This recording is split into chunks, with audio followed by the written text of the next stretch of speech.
Hola,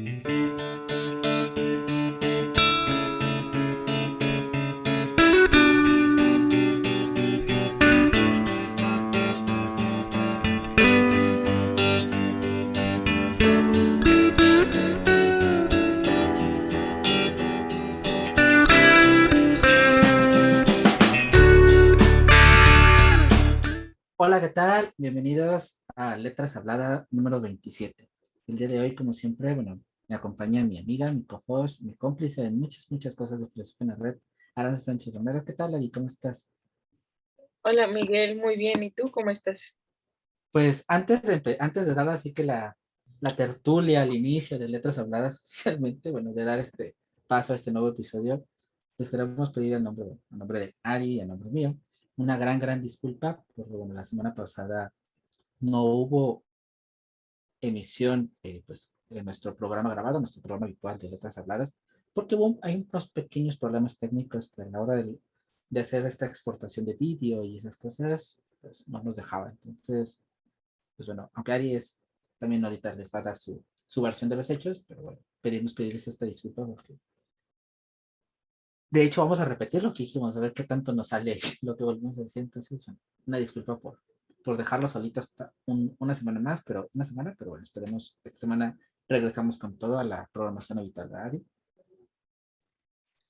Sí, como dice Miguel, luego de repente, sobre todo cuando trabajas con programas de edición, yo en este caso los edito, ¿no? Pero me lo exportó mal y luego después me lo eliminó. Entonces estuvo muy extraño y como dice Miguel, a ver qué tanto, ojalá que no nos corte como la espontaneidad el grabar otra vez este episodio, pero esperemos que les guste mucho. No, y siendo sincero, bueno, al menos de mi parte, yo no recuerdo qué dije, entonces esperemos que eso rescate un poquito la espontaneidad de las cosas, ¿no? Y pues, sin más, comenzamos. Bueno, pues arrancamos de lleno con este episodio, Ari. Bueno, recuérdanos, porque bueno, ya fueron 2 semanas, de qué vamos a hablar, de qué vamos a hablar el día de hoy y de cómo llegamos aquí a esta película tan interesante que propusiste. Sí. Bueno, esta película que nosotros propusimos para analizar en este episodio se llama Belleza Inspirada, que la pueden ver en Netflix y salió en el 2016. Es una película de romance y drama y pues básicamente trata de un padre que es el personaje principal interpretado por Will Smith y el personaje se llama Howard.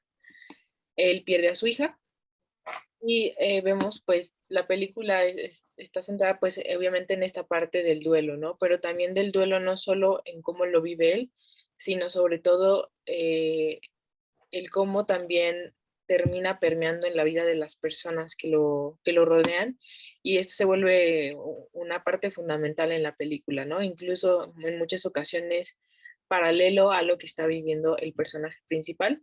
Entonces nosotros quisimos hablar un poco de este tema y también tiene como muchos aspectos que podríamos decir filosóficos. Habla de tres conceptos principales que estructuran toda la película, que es el tiempo, el amor y tiempo, amor y se me olvidó el otro.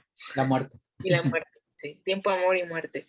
Entonces, pues tan solo estos tres temas creo que ya desencadenan muchísimas cosas, ¿no? Y bueno, antes de hecho tenemos, bueno, como siempre tenemos las notas, pero de hecho se perdieron las notas también del episodio pasado, entonces son notas nuevas. Ahorita que estás hablando del duelo y de cómo afecta a las personas, creo que antes incluso de detonar en todo lo demás, es como ver esta parte de que a veces somos un poco egoístas cuando estamos sufriendo una pena, ¿no? Si sentimos una pena y es una pérdida, pues realmente por medio de la muerte o a lo mejor una ruptura amorosa o una pérdida de trabajo o lo que sea. Y a veces como que tú te ahogas en tus sentimientos y piensas que tu dolor es solo tuyo, pero no ves precisamente lo que estabas comentando en cómo arrastras, ¿no? A las personas. En este caso, Howard arrastró desde su esposa, que se convirtió luego en esa esposa, a sus amigos, a sus cómplices, porque uno de ellos era como que el más íntimo también lo arrastró, porque ya no experimentaban con él, ya no tenían esa interacción, a la empresa, porque bueno, él y este amigo eran fundadores de una agencia de marketing, y también arrastrando a la empresa de por medio, o sea, fue una bola de nieve, ¿no? Y aunque él se sumía y él se justificaba quizá de alguna manera y usaba este duelo de su hija como este argumento de por eso puedo estar mal yo, no veía todo el entorno, ¿no? Y no veía cómo arrastraba todo lo demás.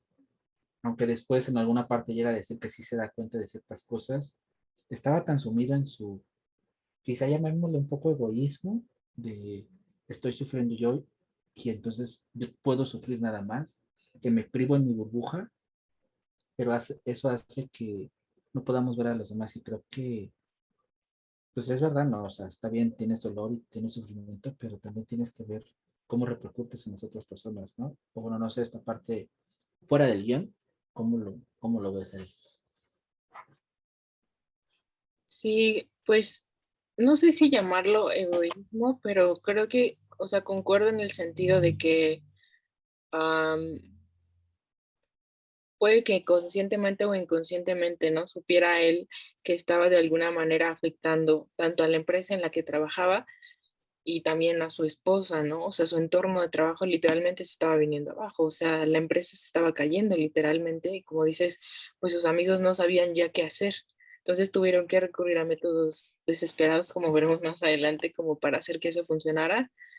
Y pues no lo sé, creo que también me pongo un poco del lado de Howard en el sentido de que, pues es que yo creo que él no se esperaba tampoco el golpe que iba a tener y evidentemente, bueno, para las personas que han experimentado depresión saben que es muy difícil poder, te das cuenta de lo que pasa a tu alrededor. Creo yo que no es como que no te des cuenta, pero simplemente no te importa. Y no creo que sea como totalmente de, ay, porque yo soy, una persona egoísta, sino más bien porque literalmente no puedes, ¿no? Entonces, creo que ahí sería como platicar un poco de, pues, que al final, cuando una persona sufre un duelo, o sea, cuando sufre una pérdida, nadie está preparado para ello, ¿no? Y que al final, pues tampoco en ese sentido tienes como las herramientas emocionales para gestionarlo. Entonces yo creo que eso también fue como muy de pronto para él y es entendible y quizá lo esperado sería también pensar por nuestra parte que él debió de haber hecho más en ese sentido y que debió de voltear a ver a los demás, pero también creo yo que una persona en duelo es muy difícil que lo vea y muy difícil que tenga como esas ganas de hacerlo, ¿no? Porque vemos que también no solo eh, vaya, ni siquiera se permite estar mal, ¿no? Entonces, no se permite estar mal, digamos, al final su estado de ánimo lo tira, deja de comer, lo vemos en una parte de la película, ya no habla con nadie, ¿no? Nada más va al trabajo por ir. Entonces, creo que ni siquiera podríamos decir tampoco que él está haciendo o él se permite sentirse mal. Creo que también se descuida a sí mismo, ¿no? Pero es importante esto también porque creo que todos deberíamos tener, o al menos, pues, esforzarnos por desarrollar estas herramientas emocionales, ¿no? Que nos permitan gestionar, pues, un duelo, una pérdida o un conflicto de la mejor manera, porque saber que al final, pues, otras personas dependen de nosotros, ¿no? Sí, es que bueno, igual matizando, o sea, no, obviamente cuando hay depresión, la depresión es algo como comentas tú que te arrastra, ¿no? Y que tú andas como en incluso el personaje lo retrata, ¿no? Es como el piloto automático que andaba, que solo era casi te despiertas, caminas, vas, llegas, no haces o intentas hacer algo que no sabes ni qué haces. Bueno, en este caso era un refugio lo que hacía con sus piezas de dominó, una forma de ligarse, de vincularse con su hija, que era una actividad que él hacía con ella. Pero evidentemente, pues si estás en este bloqueo, no, creo que lo podemos amarrar un poquito con el capítulo que tenemos, igual se los dejamos uno por acá de estar bien, no estar bien. En este sentido, ¿no? Como si no se permite esta parte, pero también creo que aquí, digo, no sé sin llamarlo egoísmo o llamarlo como solo fijándome en mí, cuando llegas a tener ciertas responsabilidades, es esta parte de incluso mejor, ¿por qué no decir, permitirte no estar bien, decir, aceptar? Creo que esta parte también de, no quiero aceptar totalmente que estoy mal, en este caso probablemente era su manera de intentar alargar que su hija se había ido O sea, este aferramiento a, porque él no podía decir incluso el nombre de su hija, no se atrevía a decirlo, ni de qué había enfermado. O sea, no, no podía firmar un documento en donde él aceptaba que pues ya la heredera no estaba, su heredera, su hija ya no estaba. Pero creo que entonces es la parte en donde quizá, al menos se me queda como reflexión que cuando tienes a lo mejor con el que era un CEO o un padre de familia o una cabeza de familia, a lo mejor alguien en otras situaciones que tenga hijos o que tenga responsabilidades, que dependan personas de ti, llegar un momento de decir, ¿sabes qué? Me bajo del barco y no hundo al barco conmigo. Creo que esa es la parte que yo podría llamar egoísta, o sea, que él estaba arrastrando todo consigo y era mejor, o al menos para mí quizás, bueno, yo estoy amolado, pues me bajo del barco y ustedes aviéntense y que el mundo vuele y el mundo que es un papalote y yo a lo mejor sufro o me flagelo o me pongo en este momento stand-by, pero no arrastro a las personas conmigo. Porque entonces quizá también inconscientemente, porque lo hacen inconscientemente cuando uno está triste, pues, pues también quieres como que lastimar a los otros.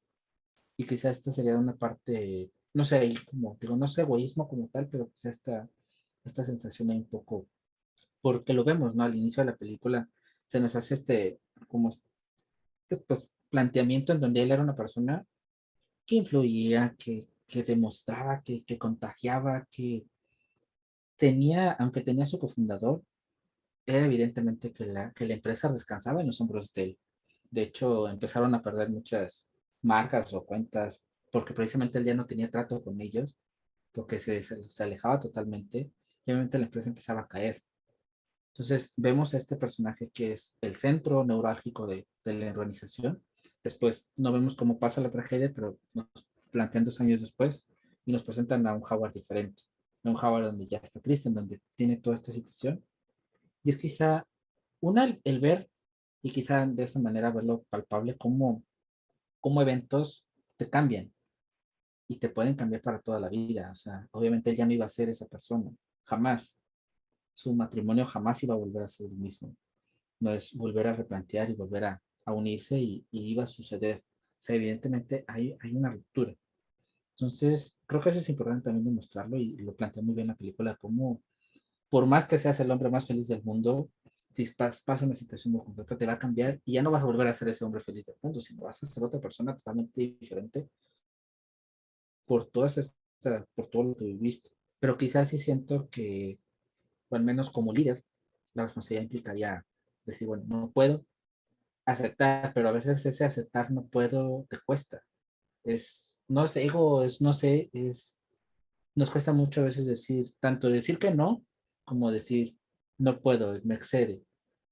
Creo que ahí esta parte, a lo mejor hay de liderazgo, ahí como que a lo mejor le falla un poquito dentro de esta turbulencia de emociones. Pero bueno, no sé tú qué piensas de Sari, pero igual, pasamos ya al siguiente punto. Sí, ahorita que estás diciendo eso, se me ocurrió, bueno, me puse a pensar un poco en qué hubiera pasado si Howard en este caso no hubiera tenido como este punto de inflexión en donde se deprimió y hubiera sido que le hubiera pasado otra cosa, ¿no? O sea, en un sentido físico. No sé, que hubiera sufrido un accidente que le hubiera dejado incapacitado. Yo estoy casi segura que la mayoría de las empresas están capacitadas para eso o tienen un plan B, pero no tienen ese plan en donde qué pasa si la otra persona, este, literalmente sufre una pérdida o se deprime, ¿no? O incluso empieza a desarrollar algún trastorno de personalidad o un trastorno, una enfermedad mental. Creo que muy pocas personas tienen o muy pocas empresas como que tienden a ver esto y a desarrollar un plan, porque eso es algo que puede pasar. Incluso es mucho más probable que pase que cualquier otro accidente de tránsito o lo que sea, ¿no? Entonces, se me hace curioso porque, como dices, creo que esto tiene mucho que ver con el episodio que grabamos que mencionabas de estar bien, no estar bien, y como decíamos que al final muchas veces no se justifica el que te sientas triste y que por no ir a trabajar porque estás triste, mucha gente lo toma como que eres flojo, ¿no? Y, y entonces cuando sufres alguna enfermedad que te incapacite físicamente, ahí sí no se ve como algo como que seas flojo, sino como, claro, está justificado porque esta persona no puede hacerlo por el momento, ¿no? Está incapacitada. Entonces creo que también ahí tiene que ver mucho sobre la lente que ponemos nosotros todavía en las enfermedades mentales, ¿no? Porque sin duda esto también no hubiera pasado mucho, ¿no? Quizás sería ya meternos como o hacer como suposiciones de la película, pero creo que también Howard se sentía de alguna manera presionado, ¿no? O sea, estamos viendo que no comía, que literalmente no interactuaba con nadie, pero se paraba nada más como lo necesario para ir a estar allá, ¿no? Cuando pudo haberle no importado y estar en su casa. De todos modos, no hacía realmente como mucho en la empresa, pero quizás se sentía presionado porque tenía que ir. Y quizás esto no hubiera pasado si los compañeros de trabajo hubieran tenido como, o sea, en general la empresa hubiera tenido este plan de cosas que podrían pasarle no solo a él, sino a cualquiera de sus empleados y entonces no hubiera habido problema tampoco quizás por parte de Howard de decir, ok, ¿sabes qué? No voy a venir, ya sabemos qué hacer en estos casos, ¿no? Entonces, no sé, me puse a pensar un poco en esa parte, ¿no? De cómo, pues, de alguna manera tenemos que empezar a contemplar ese tipo de cosas, pues, en general, ¿no? Sobre todo en la gestión de empresas o como tú dices, cuando, pues, el líder justamente es el que tiende más o el que puede caer más fácilmente en este tipo de situación, ¿no? Porque muchas personas dependen de él. Y entonces cuando él no se sienta motivado, ¿quién lo motiva? A él, ¿no? Aparte de las personas que están ahí, él tiene que ser como esa fuente. ¿Y qué pasa cuando esa fuente de motivación también cae, ¿no? Me puse a pensar un poco en eso. Sí, creo que, bueno, lo van a entender muy bien si escuchan el capítulo al que nos estamos refiriendo. Y creo que no, ya nada más rematando esta parte, pues sí, Howard iba porque simplemente era dar la impresión de que iba a trabajar. O sea, al final del día, si un inversionista preguntaba, ¿dónde está? Pues ahí está el monito, pero está. Y él iba a ser diferente al no estar, ¿no? Creo que, pero sí esta parte que mencionaste tú y que lo tocamos mucho en el tema de estar bien, no estar bien, cómo nos da pena aceptar que nos sentimos mal emocionalmente y que queremos darnos este break, ¿no? O necesitar este break. Ahora sí, hilando un poco esta situación, una forma de lo que Howard empieza a tratar de, quizá en su subconsciente o inconscientemente o algo, empieza como a querer tener una terapia, se pone a escribir tres cartas a tres, él le llama al principio de la película, son como tres conceptos en donde su empresa descansaba, la publicidad que su empresa se enfocaba era hablar sobre la muerte, hablar sobre el amor y hablar sobre el tiempo. Y cómo las personas necesitamos estos tres tipos de elementos y estos tres elementos forman parte pues, de nosotros, ¿no? Siempre 24 horas, el amor, la necesidad y obviamente inevitablemente llegar a la muerte. Pero antes de tocar quizá este elemento, estos tres elementos y lo que desemboca un poco, cuando sus amigos o sus compañeros, los íntimos, se dan cuenta de esto, vía haberlo mandado a investigar, no fue conscientemente, no fue así como que Howard lo reveló, sino fue revelado por una investigadora privada. Ellos, en su desesperación por ver que la empresa se estaba derrumbando, optan por engañar a Howard y hacerle creer y contratar a tres personajes, a tres actores, que finjan ser cada uno de estos tres elementos, que lo confronten en la vía pública, lo confrontan de hecho dos veces, la segunda vez lo graban, para tratar, disque, de que o entra en razón o después demostrar que está loco para entonces tomar el control de ellos. Esta parte, cuando empezaron a plantear esta situación, a mí me chocó porque yo estaba traumado yo estaba en conflicto, veía a los personajes, a los tres actores de amor, muerte, y los odiaba, me caían gordos, me desesperaban porque era como, supuestamente quisieron vender la bandera de que estaban preocupados por Howard y de que era en beneficio de Howard, pero adentro y tras el telón se veía y era evidente que la intención era demostrar la inestabilidad mental de Howard para tomar ellos las decisiones. Y en esta parte, el fin justifica los medios o no los justifica, es ético, está bien, está mal. Yo al menos de mi parte, yo no me agradó esa situación, creo que pudieran haber llegado de otras maneras, porque la intención no era ayudarlo, la intención era desestabilizarlo y demostrar que no estaba bien. Entonces, no sé, tú, Eri, ¿cómo viviste estos personajes raros ahí que aparecieron en escena? Creo que definitivamente lo que hicieron no fue ético. O sea, creo que eso difícilmente alguien lo defendería, ¿no? Porque al final es una forma de manipulación. Y como lo había dicho anteriormente, una forma de manipulación que ellos hicieron en el peor momento en el que puede estar un ser humano, ¿no? Que es ante la pérdida de alguien.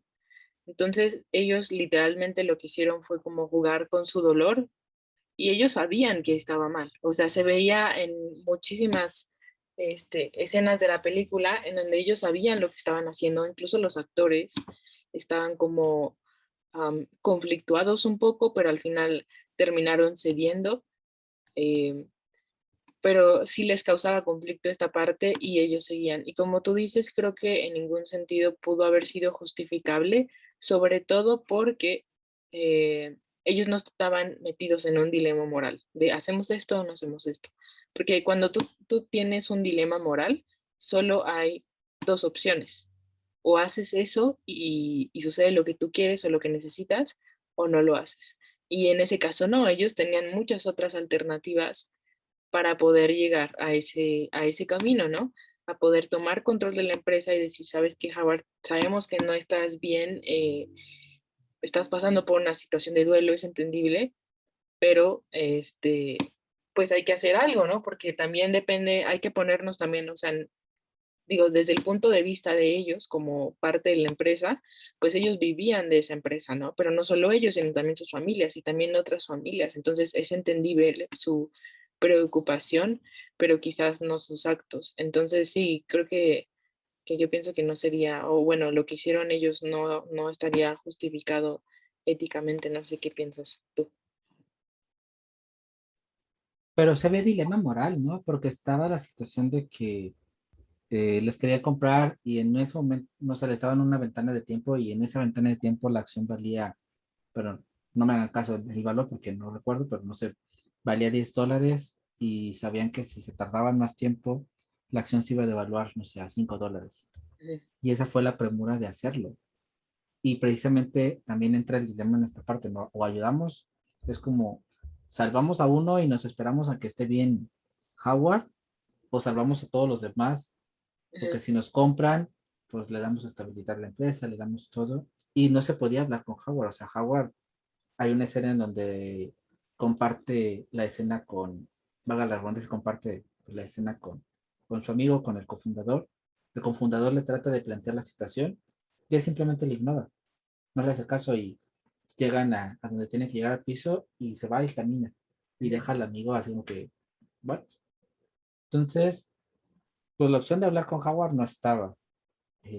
Ahora sí soy el abogado del diablo, no me gustó, pero bueno, es el abogado del diablo. No estaba la situación, no estaba la posibilidad de hablar con él. Estaba el peligro de que si no actuaban, la empresa se iba para abajo. Entonces, digo, yo no estaba, yo no me gustó la manipulación, pero para tiempos desesperados, medidas desesperadas, o qué crees que se podría haber planteado ahí, qué hubieras hecho tú, a ver, ahí, este supuesto imaginario, ¿qué hubiéramos hecho nosotros? ¿Qué hubieras hecho tú ahí? Mira, yo no sé qué hubiera hecho, o sea, pero creo que, o sea, yo sí sabía que les tenían como un límite, ¿no? Y que en ese límite tenían que responder, porque si no la empresa literal se iba casi casi al quiebre, ¿no? Entonces ya estaban perdiendo muchos clientes. Aún así, yo creo que no era su única opción. Por eso digo que sí era, que no estaban ni siquiera ellos en un dilema moral. Y ahora, suponiendo que hubieran estado como en un dilema moral, tampoco me parece como una postura ética, ¿no? O sea, sus acciones. Sobre todo porque hay que recordar que sienta un precedente, ¿no? En ética hay un concepto que se llama la pendiente resbaladiza, que es cuando tú cometes una acción de este tipo y dices, sabes que solo una vez, nada más por esto, ¿no? O sea, como tú lo planteabas, así como este, para momentos desesperados, acciones desesperadas, recordemos que no solo estamos afectando esa situación en concreto, sino también las que vengan después. Entonces hay que pensar mucho. La pregunta de Kant era muy pertinente cuando se preguntaba de hay que pensar qué pasa si toda la gente empieza a tomar la decisión que estoy tomando yo hoy. Y ahí seguramente ya no nos gustaría, ¿no? O sea, seguramente ahí ya nuestra percepción cambiaría. Entonces, es una pregunta simple, pero creo que es una pregunta muy aterrizada porque en este sentido nos dice, ok, si toda la gente hiciera esto que estoy haciendo hoy, me gustaría y sobre todo qué consecuencias tendría a largo plazo. Entonces, dudo mucho que tendría consecuencias benéficas para todos, ¿no? Entiendo el momento como de desesperación, pero creo que se pudieron haber hecho más cosas. Por eso creo que no era como totalmente válido el que tomaran esa acción. Y digo, no sé qué hubiera hecho yo, pero sin duda no hubiera optado por, ese, por ese camino, pero también depende mucho de cada persona, ¿no? O sea, y a lo mejor ya una vez tú estando ahí, evaluando los riesgos de la empresa, evaluando las pérdidas, quizá, porque pues, los seres humanos no somos perfectos, ¿no? Pero quizás sería una situación completamente distinta, ¿no? Sí, o sea, cuando se planteaba más o menos la idea, o sea, hubiera estado, a mí, en lo personal también, a lo mejor el hecho de haber hecho que actuaran los personajes y todo estaba bien, si el trasfondo o lo detonante hubiera sido realmente lo que planteó el personaje cuando da la idea, ¿no? Que ve un comercial y demuestra que sacando la ira y enfrentándose a la ira, tiene como que esta forma de canalizar su emoción. Y si el deseo de los tres es ayudarlo realmente, bueno, puede ser una medida de una nueva técnica psicológica de ayuda o de psicoanálisis. Pero aquí el problema para mí, lo que no me acordaba era precisamente que la intención no era ayudarlo. Entonces, igual para mí creo que era, si está toda la situación ahí, todo el barco ya por deshacerse, pues simplemente convocar a un psiquiatra, un psicólogo y sabes que, Howard, te gusta o no te vas a aceptar con este mundo, te va a analizar y lo que dictamine él va a determinar lo que se haga en la junta directiva o algo así. O sea, si realmente tu intención es salvar la empresa, pues lo enfrentas cara a cara, pero con alguien de la vida real y lo pones a que te dé un diagnóstico como tal. Si la intención es más acá utópica, más de amistad, más, bueno, lo vamos a ayudar, bueno, vamos a buscar las maneras de intentar sacarlo adelante por él, porque lo quiero y porque me interesa la persona.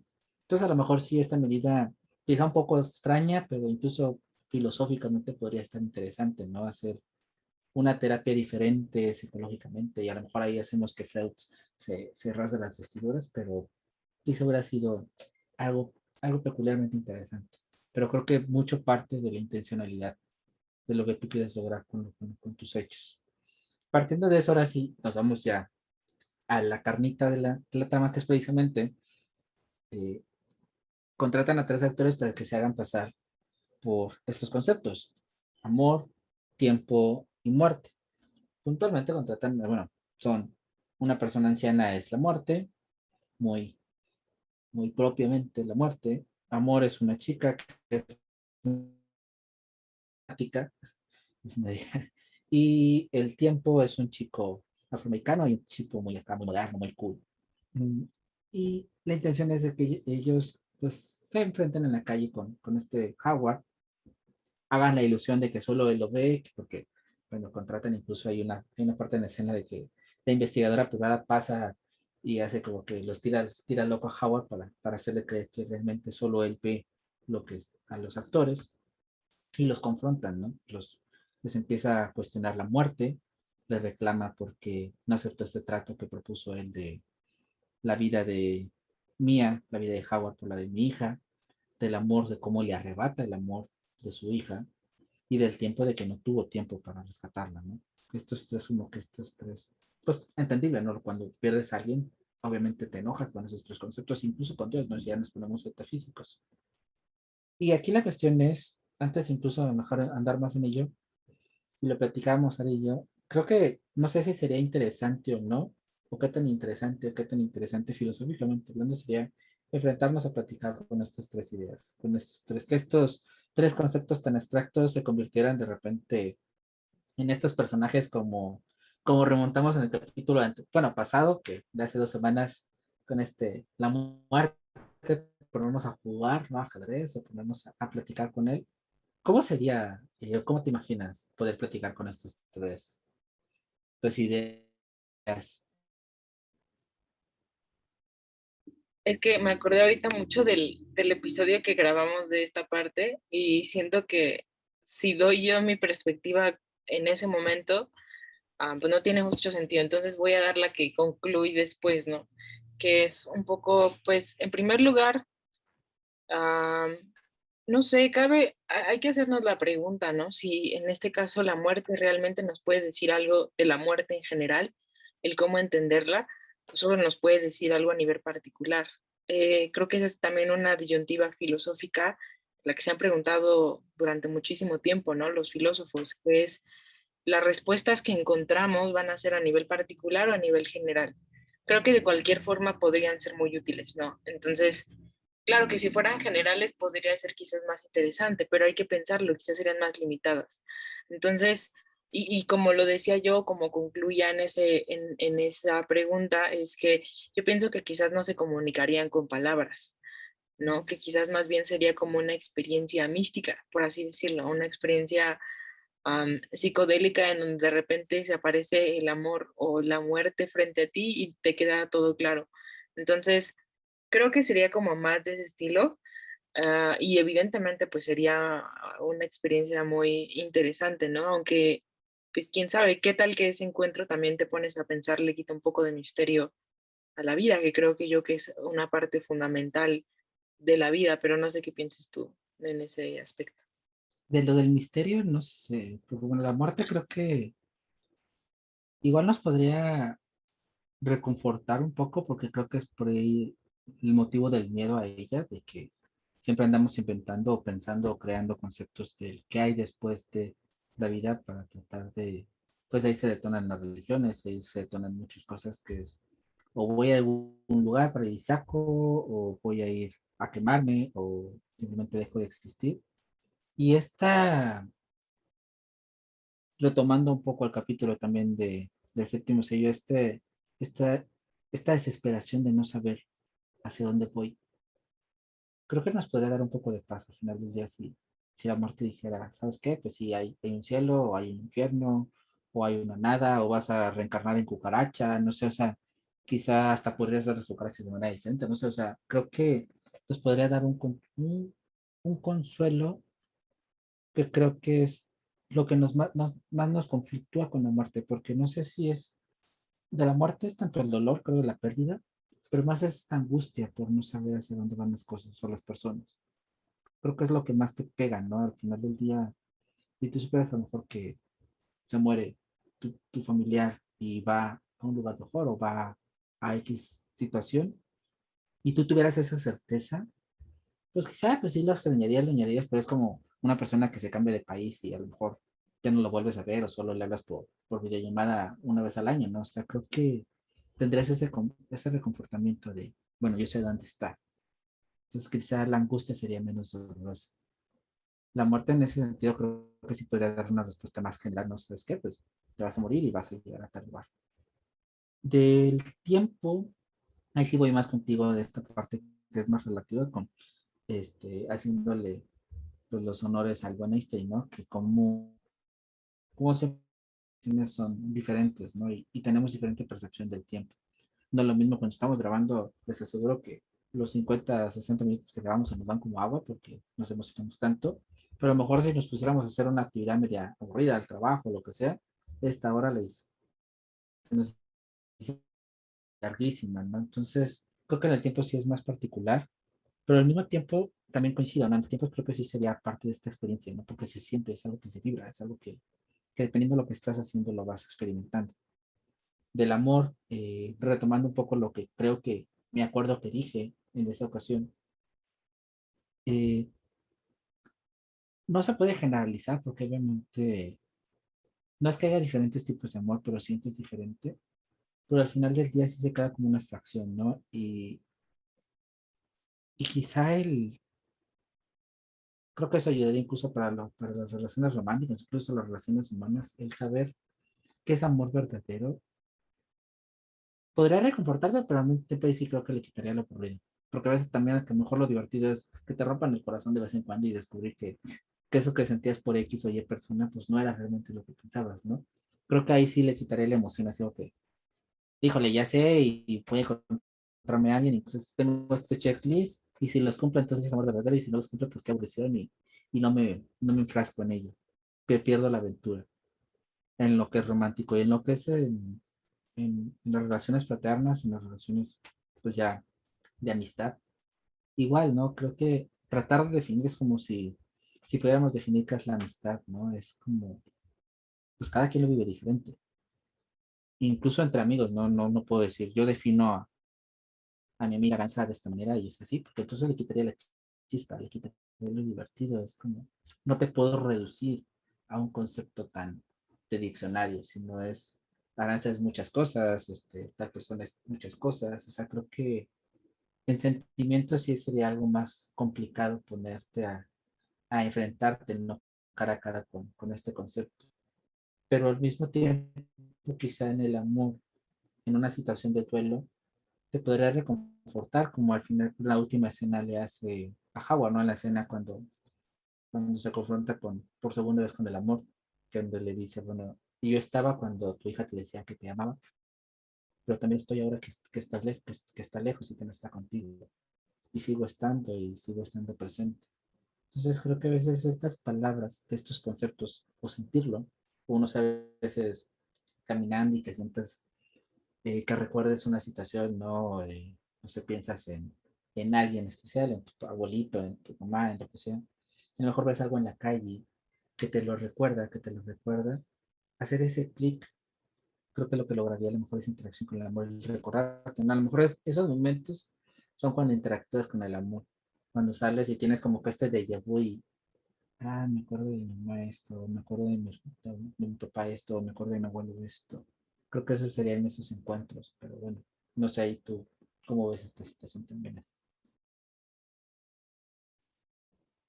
Sí, concuerdo que la parte del amor puede llegar a ser como muy subjetivo, ¿no? Pero, por ejemplo, en esta parte de la muerte, creo que también, no sé, ahorita que comentabas eso, se me hacía como muy entendible, ¿no? Porque al final creo que nosotros preferimos aferrarnos a algo, por más doloroso que sea, a aferrarnos a la nada, ¿no?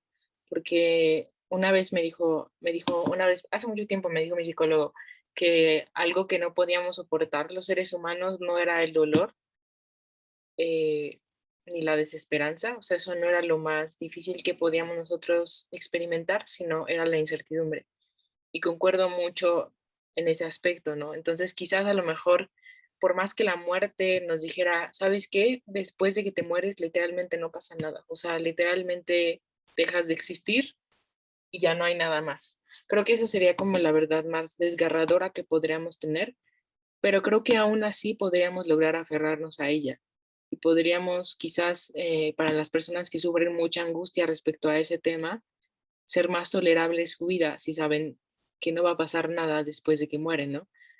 Eh, y también otra cosa que me ponía como a reflexionar un poco es que recuerdo que justo la vez pasada había reflexionado un poco sobre los psicodélicos o la experiencia psicodélica y creo que podríamos asemejarlo un poco a esto en el sentido de que eh, también habría que hacernos la pregunta de si estaríamos nosotros preparados para escuchar sobre eso, o sea, escuchar sobre la verdad de eso.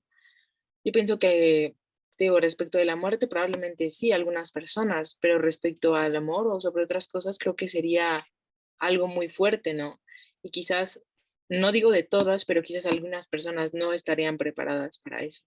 Porque cuando tú experimentas con algún psicodélico, incluso la persona que te lo suministra te tiene que decir que tienes que estar en un estado mental bueno, o sea, porque si tú de repente fumas sapo y entonces estás en un estado mental muy malo, en donde tienes depresión, incluso estás sufriendo ataques de pánico seguido o sufres de esquizofrenia, te puede pasar literalmente que esa experiencia te perturbe muchos años después, ¿no? Y que no puedas integrarla a tu experiencia. Y creo que también es eso, cómo hacernos esta pregunta, repito, ¿no? De decir, ¿estamos preparados para esto? Porque no solo es vivir la experiencia, es hacerte responsable de lo que va a pasar, ¿no? Y también el hacerte responsable es ser capaz de integrar esa experiencia a ti, porque imagínate, ¿qué pasaría si una persona se topa con estos tres conceptos y de repente le quedan claros, pero luego sale a su vida y no hace cambios en ningún aspecto de su vida? Esto es también no saber integrar esas experiencias. Y eso quiere decir que también la persona no estaba preparada. Entonces, como lo dije, creo que no aplica para todas las personas, pero creo que sí habría algunas que quizás no estarían como preparadas para esto, ¿no?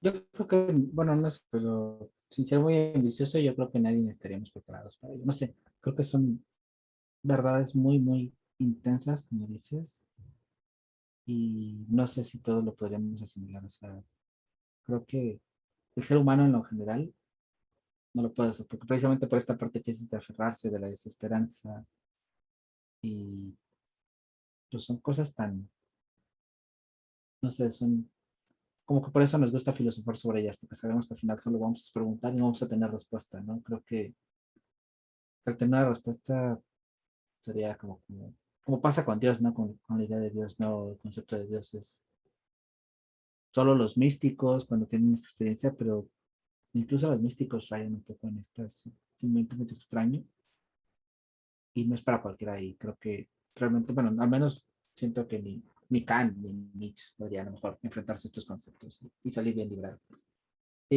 Algo de lo que también un poquito hilando la conversación, hay algo muy, muy interesante, yo lo rescaté en ese programa que grabamos que nunca va a salir, que solo nos va a caer en el recuerdo, como al momento del duelo, hay una situación muy particular con Howard. Bueno, Howard, como ya comenté, bueno, estaban casados, tenían a su hija, y cuando empieza, después de que se encuentra con la muerte, él siempre tenía como de su rutina ir a ver la ventana de un grupo de autoayuda, así como de alcohólicos anónimos, este, sentados en círculo y como que estaban platicando. Y ese día decide entrar. Se presenta, coordina una mujer, que se presenta como desconocida, le preguntan su nombre. Y bueno, ahí empezamos a ver esta parte donde él no puede decir el nombre de la niña y toda esta situación. Y empieza a convivir con la mujer. Al final, y aquí alerta spoiler, descubrimos que esta mujer es su esposa, su ex esposa. Y lo interesante de todo, tanto cuando el personaje de su ex esposa funge como esta ayudante, esta terapeuta y freelance de tratar de consolar al amigo, vemos que respeta su duelo y que respeta que él no pueda decir el nombre de la niña, que él no se atreva a hablar sobre de que enfermó y toda esta situación. Y bueno, posteriormente, como ya cuando es su esposa también, cuando sabemos que es su esposa también lo respeta, algo que rescatábamos, que le rescataba yo mucho a Ari, es esta parte de cómo tenemos que aprender a ver que las personas viven el duelo de maneras diferentes y que a lo mejor si yo tengo duelo voy a querer que me abracen, pero a lo mejor si Ari sufre duelo va a alejar a todo el mundo y va a querer encerrarse con unas orejeras y ponerse a escuchar rock pesado, no sé. Y, y el no invadir, a lo mejor yo no invadir a Ari si sufre duelo, o a lo mejor Ari no abrazarme si yo estoy sufriendo, el saber los momentos y cómo cada persona que tú aprecias vive su duelo, vive su situación y qué es lo que necesita, creo que es muy importante y aquí se rescata con ellos, ¿no? Porque siendo pareja, siendo matrimonio, se conocían tan bien que ella le respetó que él se divorciara, que él se alejara, que vivieran separados, que no se buscaran por un buen tiempo, porque dan a entender que tenían varios años sin interactuar, o sea, simplemente él aparecía, la espiaba ahí con el grupo de ayuda y se desaparecía, pero no interactuaban. Y ella, aunque lo amaba, porque reconoce que lo sigue amando, lo respetó. Y esto creo que es muy interesante porque nos cuesta muchas veces cuando vemos a alguien sufriendo, igualmente vamos a querer ayudarle, correr, abrazarlo, o querer a que hable con nosotros, o querer que se desahogue. Y a veces muchas personas, no es que no quieran hacerlo, sino simplemente no es su manera de canalizar las emociones. Y creo que eso es muy interesante, ¿no? Como saber leer y saber respetar las diferentes etapas de cada quien, ¿no? Sí, justo esa narrativa se me hizo como súper poderosa en la película porque pues no dudo que, o sea, poniéndote en los zapatos de su esposa, no dudo que haya sido como muy doloroso, ¿no? Que de repente tú empezaras a vivir el duelo, o sea, su esposa lo manejaba de una forma distinta, ella se unió a este grupo de ayuda en donde ella conoció a más personas que habían perdido a sus hijos y esa es su manera de canalizarlo. Se veía también que no vivía como en una etapa de negación, sino que realmente estaba viviendo su duelo de una manera quizás mucho más, pues cercana a sus emociones, ¿no? Mucho más introspectiva. Y en el caso de Howard, no. Entonces, yo no dudo que haya sido como muy difícil para ella el hecho de ver que él se separaba de ella, que se iba y que en su afán por no querer eh, lidiar con este dolor se hacía como más daño a sí mismo. Y ella entendía que eso dependía de, pues, de las herramientas emocionales, ¿no? De Howard. Y que obviamente en el hecho de que él vivía su duelo de una forma distinta. Entonces, eso se me hace súper, súper importante porque como tú dices, ¿no? Al final creo que muy pocas veces, um, no sé, muy pocas veces empezamos a ponernos en los zapatos del otro y pensar que en todos los aspectos las personas son diferentes a nosotros y lo que a nosotros nos funciona a las otras personas no. Hay un libro que se llama Los 5 lenguajes del amor, en donde habla como de esta parte, ¿no? Que cada persona tiene un lenguaje distinto, por así decirlo, y entonces lo que a ti te funciona, lo que tú crees que para ti es amor, si se lo demuestras a la otra persona, realmente no le va a significar mucho, puede sentirse ignorada, puede sentir que no está siendo escuchada. Entonces creo que como tú dices, hay que saber leer también a las personas y entender eh, cómo manejan sus emociones, cómo canalizan esta parte del dolor, si son cercanos a sí mismos, es decir, en un sentido de que escuchan cómo se sienten ellos mismos o si por el contrario tienden a ser evitativos en estas cosas, ¿no? Creo que cambiaría muchísimo nuestras relaciones en general. Y en la película creo que es un gran ejemplo. En la película se ve muy bien que literalmente ella tenía que trascender su ego y vemos un acto de amor puro en donde ella le daba su tiempo y le daba su espacio para sanar, porque sabía aparte, yo creo que ella no podía hacer nada por él en ese momento, sino que lo único que él podía hacer lo único que ella podía hacer era dejar que él experimentara su duelo como mejor pudiera hacerlo, ¿no? No, y lo que dice es un acto de amor a la máxima potencia porque Howard pues sí había perdido a su hija y pues se había aislado en su burbuja, pero ella fue perder a su hija y perder a su esposo. O sea, eran dos pérdidas, o sea, porque Howard no estaba como que, bueno, sí, mi esposa, lo que sea, pero estaba en su rollo. Y ella realmente estaba experimentando dos solos porque era consciente, estaba como más en sus 5 sentidos de, perdí a mi hija, me divorcié, estoy viviendo sola, y con toda esta emoción, aceptar y realmente desprenderte y buscar el bien en la otra persona.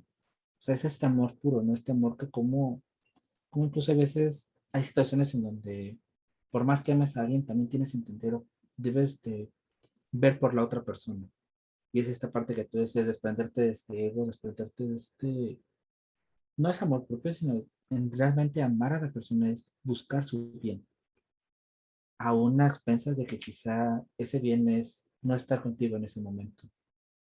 Y, o sea, es complejo, ¿no? O sea, es como, híjole, se sentía sola, el mundo se le ve derrumbado como madre, ¿no? Con todo lo que ejemplifica y con todo lo que ve. Y cómo logra ver, para ir concluyendo, esta belleza inesperada en unas situaciones, cómo entiende que amar es entregarlo y amar es esperar a que la otra persona realmente pues, pueda volver a ella en las condiciones, porque no regresa tampoco integralmente a Howard, regresa destrozado. Y cómo entonces recoger esos pedazos y empezar a construir por medio del amor y como fruto de haber esperado, sabiendo esperar esta situación. Y ahí viene un poco, ya para cerrar, esta belleza inesperada. Le da título a la película, nos hace entrever en la trama, que es una frase que le dice una señora, que curiosamente después descubrimos que es la actriz que encarnó a la muerte, cuando la mamá de la niña, de la ex esposa de Howard, pues está en el hospital y acaban de perder a su hija, le preguntan, oye, ¿por qué lloras? La mamá responde, no es que acabo de perder a mi hija de 6 años. Y la muerte, por darle un concepto, un nombre, le dice, no olvides dejar de ver la belleza inesperada. Y esto nos lleva, bueno, es el título de la trama, pero ¿qué vendría siendo esta belleza inesperada? ¿Qué crees tú, gracias desde tu óptica? Mencionaba yo un ejemplo en la grabación pasada que era que a mí se me vino como mucho esta imagen de cuando un médico está en una sala de espera y pierde a un paciente y obviamente hizo como todo lo que estaba en sus manos para poder salvarlo y sale como de pues del quirófano y sale abrumado con estas mil dudas en la cabeza, ¿no? De saber si fue suficiente lo que hizo, sintiéndose culpable y al lado cómo está naciendo un niño, ¿no? En el quirófano de al lado. Y ponía como esta imagen porque se me hace como muy representativa de lo que es la belleza inesperada, ¿no? Digo, ya poniéndolo como en un ejemplo muy cotidiano, esto que mencionabas antes, ¿no?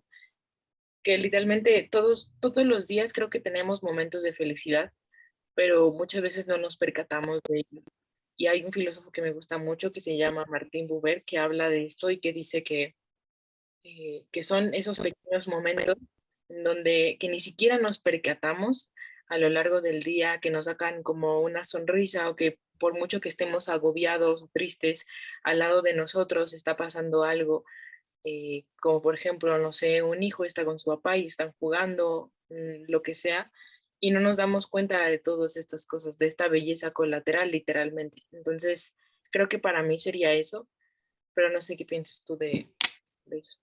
Para mí la belleza inesperada es como aprender a no añorar, porque regularmente siempre como seres humanos siempre estamos deseando lo que no tenemos o lo que queremos tener y no valoramos lo que tenemos. En este caso, a lo mejor ante la pérdida de su hija, en vez de ponerte a llorar, pues, oye, feo, ahí obviamente es medio complicado, pero en vez de ponerte a llorar en los años que vas a perder de estar con ella, en que a lo mejor no la vas a ver crecer, en que no vaya a la universidad, bla, bla, bla, bla, bla, recoger todo aquello que viviste con ella y agradecerle, ¿no? A la vida, a Dios, a lo que creas o no creas, que tuviste esos momentos con esa personita, el no añorar más, sino simplemente dar gracias por lo que viviste y el que esto te va a dar una experiencia de vida. No lo ves en el momento, es muy frío decirlo, pero desafortunado o afortunadamente, cada situación que vives, buena y mala, te traen experiencias de vida, te traen una manera de crecer y creces mentalmente, espiritualmente, creces, maduras o te conviertes en, vas evolucionando como ser humano. Entonces, el tomar estas experiencias y sobre todo estos momentos, rescatarlos y ponerte a pensar entonces en aquellas cosas bonitas, en aquellas chispas de día, en aquella sonrisa, no sé, de la niña, aquella sonrisa cuando despertaba o en aquella vez que le dijo por primera vez mamá, papá, cosas así, y atesorar eso, creo que eso es para mí sería la belleza inesperada, es como no añores lo que no tienes o lo que no vas a tener, sino guarda y atesora lo que tuviste. Y con esta frase matona, un intento de frase matona, le damos pie, porque ya si no nos corre de Instagram y no nos va a dejar transmitir. Eh, hay una serie que acaba de estrenarse en Netflix, bueno, no sé qué tanto se acaba de estrenar, pero acaba de estar reciente, en donde mezcla humanidades, mezcla comedia y mezcla una trama muy, muy interesante que dentro de uno de los matices, porque hay varios, es la cultura de la cancelación. Teníamos ganas de hablar de la cultura de cancelación, pero no sabíamos cómo abordarlo, porque esto da para muchas cosas, así que creo que esta serie nos va a dar un buen preámbulo para ello, pero bueno, para eso ya saben, la experta en series y multimedia y todo esto es Ari, así que les cedo la palabra a Ari para que les adelante de qué serie se trata, que la vean, para que no las spoilemos cuando transmitamos, sino que ya estén en sintonía con nosotros. Así que, Ari, Sí, bueno, la serie se llama La Directora.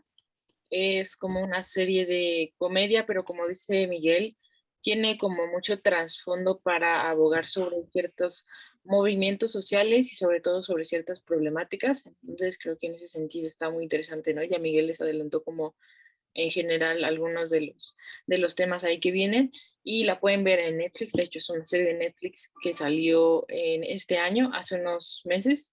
Yo creo que no tiene ni 3 meses que salió. Y pues sí, esperemos que les guste. Está muy cortita, me parece que son como 6, 7 episodios. Seis episodios de como media hora. Y bueno, perdónenme porque no sé coreano, pero es con la. Si identifican Grey Anatomy, la actriz coreana que sale ahí, bueno, que es una gran actriz, me encanta como actriz, bueno, sale ahí y es la protagonista, así que aviéntensela, está chiquita, se la avientan en un en este y los esperamos la siguiente semana en una transmisión más de Letras Habladas por YouTube, por Instagram, por Spotify, por todos lados. Gracias, Ari, y gracias a todos y a todas por acompañarnos en un programa más.